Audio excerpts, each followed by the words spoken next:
jamaah. Yeah. Alhamdulillah. Nah, buat jamaah Islam itu indah yang baru aja bergabung, hari ini Masya Allah menarik sekali tema kita yaitu sabar ya Mas, aku bukan bidadari. Tapi kamu calon bidadari aku sayang. Masya Allah, Di amin surga, insya amin, Allah. amin, Masya Allah. Bisa aja sayang pagi-pagi bikin deg-degan.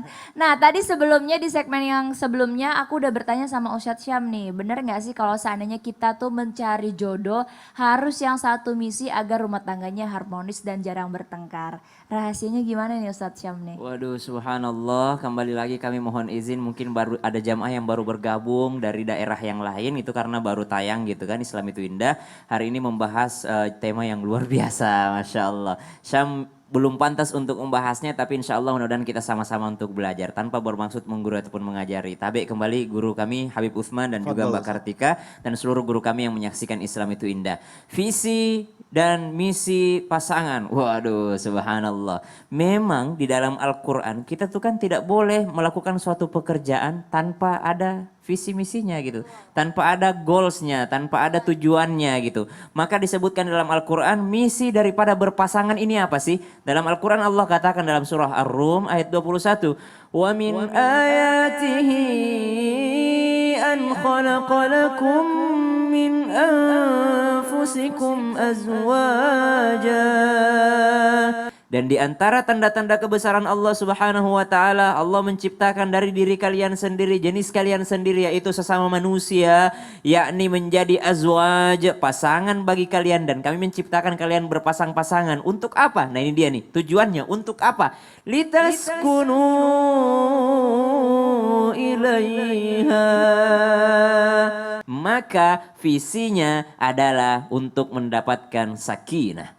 Ketika mendapatkan sakinah, apa sih sakinah itu? Sakinah sukun, sakan, maskan, gitu kan? Sukun berhenti, sakin merasa tenang kalau bahasa Turki itu sakin, easy, tenang. Sakin atau yang namanya maskan, tempat berlabuh gitu. Kalau tadi dikatakan nahkoda kapalnya berjalan, maka dia berhenti di mana? Ketika dia mendapatkan pasangannya. Maka orang seperti Syam ini belum punya pasangan, nggak bisa berhenti kemana-mana gitu. Bisa nginep di mana aja gitu kan? Asal ketemu kasur ya udah ngantuk tidur gitu. Tapi kalau udah punya pasangan pasti ada rasa ingin pulang gitu, selalu ingin pulang. Litaskunu ilaiha, dan juga bukan hanya untuk tempat tinggal. Ketika Nabi Adam alaihissalam diciptakan, ketika setelah diciptakan maka Nabi Adam menjadi khalifah. Ketika beliau terbangun di sebelahnya ada Siti Hawa. Ketika ditanya Siti Hawa sama Nabi Adam, engkau diciptakan untuk apa? Maka kata Siti Hawa, saya diciptakan untuk menciptakan yang namanya sakinah, membuatmu merasa tenang, membuatmu merasa nyaman, membuatmu ingin selalu merasa ingin pulang, feels like home gitu, merasa selalu berada di rumah jikalau berada di dekatmu. Asik ya kan? Litaskunu ilaiha. Maka tujuannya, visinya adalah sakinah. Sakinah bukan hanya di dunia, tapi juga sakinah sampai di akhirat. Maka Allah katakan ternyata misi di dalam Al-Quran tentang pernikahan ini, Allah sambung ayatnya. Wa ja'ala bainakum mawaddatan wa rahmah. Maka Allah jadikan misi kalian itu membentuknya dengan mawaddah, dengan cinta, warahmah, dengan kasih sayang. Sakinah ini ada jikalau ada misi tadi, ya, mawaddah, warahmah. Apalagi misinya? Selalu menjadikan pernikahan niat awalnya adalah ibadah. Bagaimana sih ibadah itu? Ibadah nggak mungkin kita lakukan dalam keadaan emosi. Ibadah haruslah kita lakukan dalam keadaan sabar. Ibadah harus kita lakukan dalam keadaan khusyuk. Ibadah harus kita lakukan dengan atas nama Allah Subhanahu wa taala. Jikalau dianggap pernikahan ini adalah ibadah, maka tidak ada satupun orang yang ingin merusak ibadahnya kepada Allah Subhanahu wa taala. Mereka selalu ingin ibadah ini harus diterima sama Allah. Bagaimanapun caranya supaya diterima sama Allah, maka nilai-nilai yang ada di dalam pernikahan tersebut selalu bernilai ibadah. Pegangan tangan, senyuman, sapaan, semuanya bernilai ibadah di sisi Allah Subhanahu wa taala. Apalagi misinya? Menciptakan generasi yang saleh dan saleha. Kita tahu dalam riwayat disebutkan banyak ulama-ulama yang menolak pinangan daripada wanita disebabkan karena apa? Salah satunya yang ada yang di Irak disebutkan bahwasanya ternyata tujuannya karena ingin menciptakan anak yang saleh dan salehah gitu. Saya lihat, waduh, kalau yang seperti ini mungkin melahirkan anak yang seperti apa, mungkin anak yang seperti apa. Ada pemikiran sampai ke sana karena Al-Qur'an menegur wal yakhshal ladzina law taraku min khalfihim dzurriyyatan dhi'afan khafu alaihim. Maka hendaklah merasa khawatir jikalau tidak sampai melahirkan anak-anak yang kuat gitu. Merasa khawatir kalau melahirkan anak-anak yang lemah. Lemah apa? Lemah akalnya, lemah imannya, lemah dalam yang namanya intelektualnya, lemah dalam hal spiritualnya. Maka haruslah melahirkan anak-anak yang saleh dan saleha. Jangan sampai berbeda tujuan nih. Anak yang saleh dan saleha tidak harus jadi ustadz nih. Ini yang salah kadang-kala kan. Ada orang tua, ayah saya sih pengen ustadz anak saya masuk pondok. Tapi ayahnya nggak mau, gimana? Ini misi kita beda. Padahal belum tentu anak yang tidak mondok tidak menjadi anak yang saleh. Yang penting dia dididik dengan kebaikan, diajarkan, dicontohkan kebaikan, selalu mencontohkan kepada anak-anak tersebut kebaikan, maka insya Allah apapun profesinya, apapun sekolahnya, kalau dia mau menjadi anak saleh insya Allah. Masya Allah. Jadi maksudnya bisa syiar di mana aja Di Ustaz mana ya, dengan aja, cara insya apa Allah. aja ya. Iya. Masya Allah nih bagus banget nih Bib ya. Apa Temanya tuh? hari ini nih bagus banget. Itu tuh menjadi pembelajaran juga buat Kartika juga, apalagi buat jamaah semua. Iya, Islamic tapi Linda kan yang namanya nonton. manusia pasti ada kekurangannya Iya. gitu. Nah, Kak Kartika nih tetap romantis tuh walaupun ada kekurangan. Gimana caranya itu? Kalau kita berdua sih jujur, karena kalau Kartika, kalau rumah tangga kami berdua itu karena Alhamdulillah Masya Allah, karena Habib Usmannya sabar. Oh, Habib Awal, Usmannya nih. jadi akhirnya ngikut Oh, benar, gitu. pemimpin Heeh. mencontohkan dulu, akhirnya Nahkodanya. ikut nakodanya. Contoh Heeh. kalau seandainya lagi ada salah paham gitu. Kadang-kadang sadar sih emang kita perempuan yang salah. Cuman kan tadi perempuan kan menggebu-gebu emosional dan gengsinya tinggi gitu. Tapi Habib Usman Masya Allah, meskipun aku yang salah, Habib Usman yang minta maaf. Masya Allah. Tapi kita perempuan juga harus tahu diri. Kalau udah kayak gitu introspeksi diri, ada rasa malu. Jangan bangga malah ya, tuh Iya. kan emang kamu yang salah, orang Oh kamu yang minta maaf jangan. gitu Jadi ya. kita akhirnya lama-kelamaan, mungkin 1-2 kali begitu. Lama-kelamaan baru sadar, kok kita minta maaf ya Habib Usman. Perasaan saya yang salah sebenarnya. Lambat laun akhirnya malu. Masya Allah. Gitu, akhirnya cintanya tumbuh Nah terus. kalau sama Habib nih, kalau sama Habib, kan kadang-kala kita laki-laki nih Bib, kadang merasa benar Bib ya. Padahal kita juga punya kekurangan. Gimana gitu membuat istri tuh mengerti akan kekurangan kita. Nah itu yang pengen saya pelajari tuh Bib. Pengen pelajaran dari Habib nih. Iya, nih pokoknya sayang kasih tahu aja sayang semuanya. Gak apa-apa kok, Inyong mah ikhlas aja.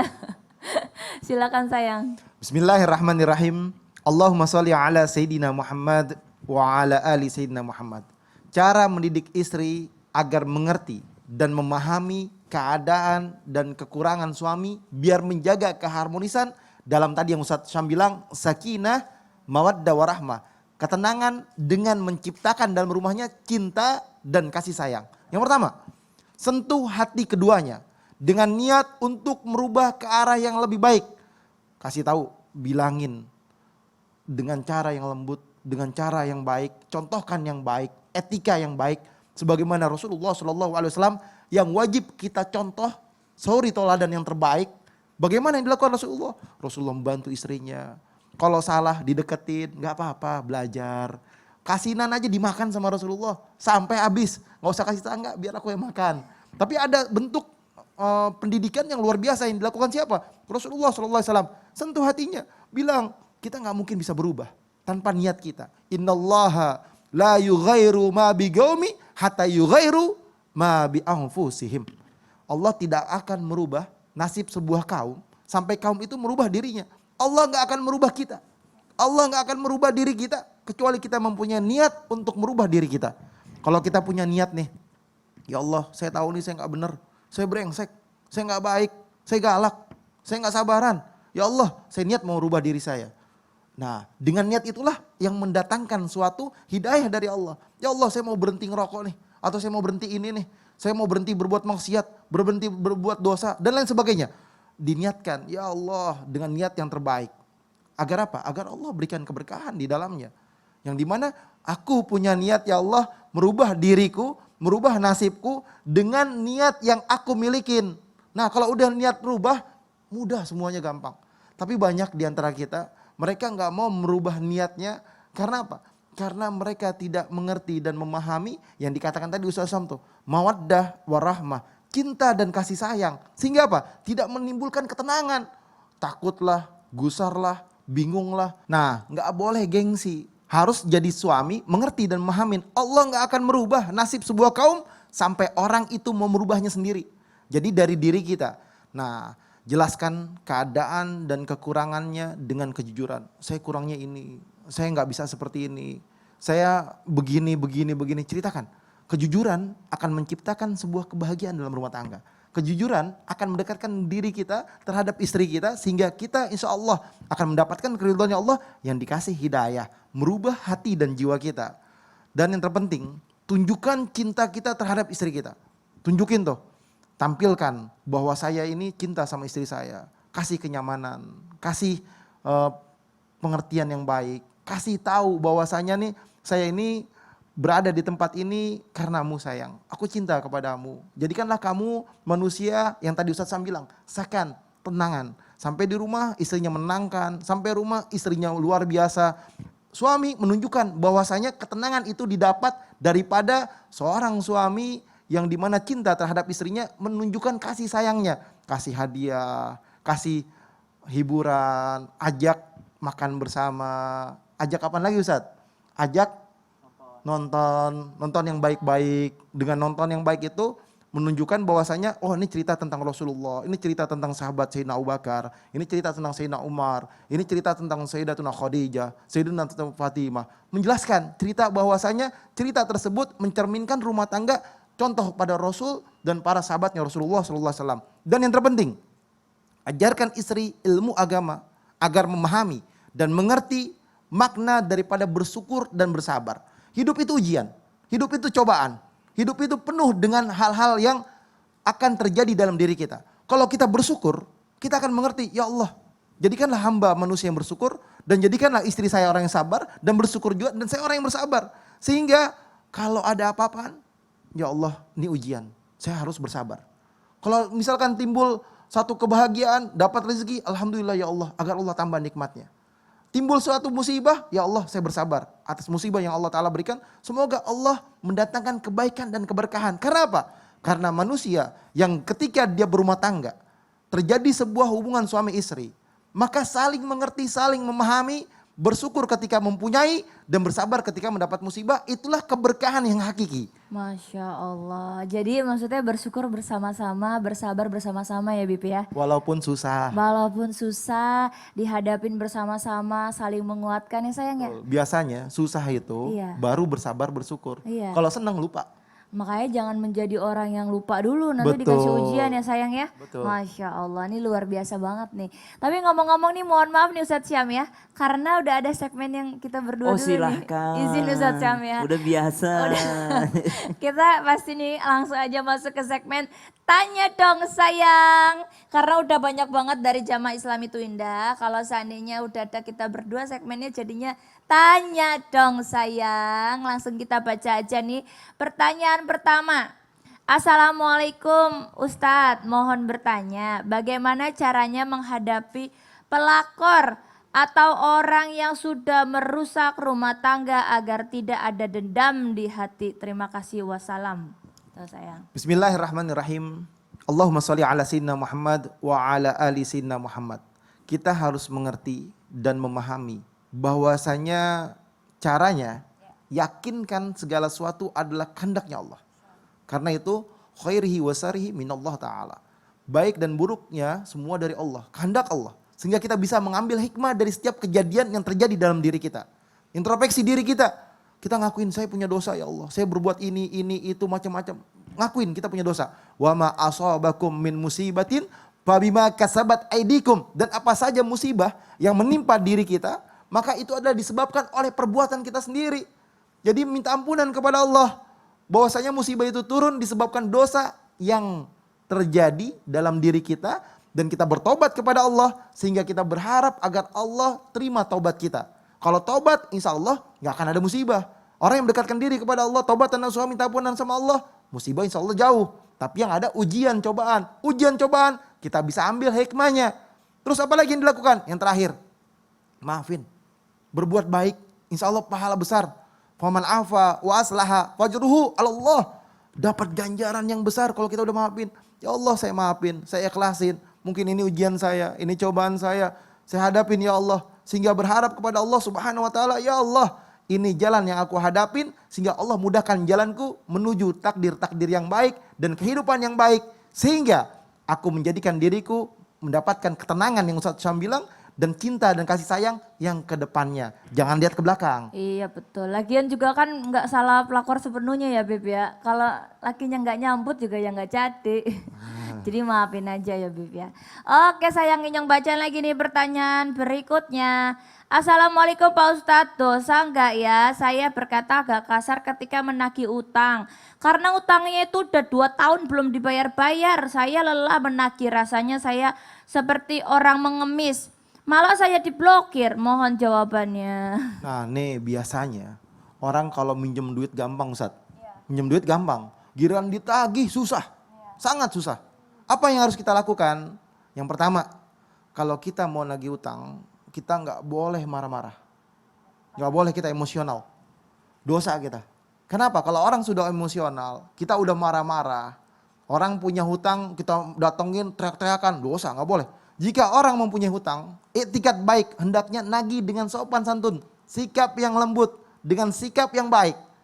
Kalau dia belum ada, ya udah tungguin aja, sabar. Kalau dia ada, dia segera harus bayar. Yang dimana kita harus memberikan sesuatu yang baik, nagih yang baik, cara yang baik, adab yang baik. Apabila dia mampu, tapi dia nggak mau bayar, maka orang itu berdosa. Ingat, kalau misalkan seandainya seorang tersebut dia mampu untuk membayar hutang, ada barang yang bisa dia jual, tapi dia nggak mau bayar, maka dia berdosa. Setiap harinya dia berdosa karena nggak mau bayar hutang. Dan Rasulullah SAW pernah ketika duduk ada seorang yang datang, ya Rasulullah, si Fulan bin Fulan meninggal. Maka Rasulullah SAW tanya, dia punya hutang nggak? Dia punya hutang ya Rasulullah. Maka Rasulullah nggak mau nyolatin, masih senderan, duduk lagi, senderan duduk lagi.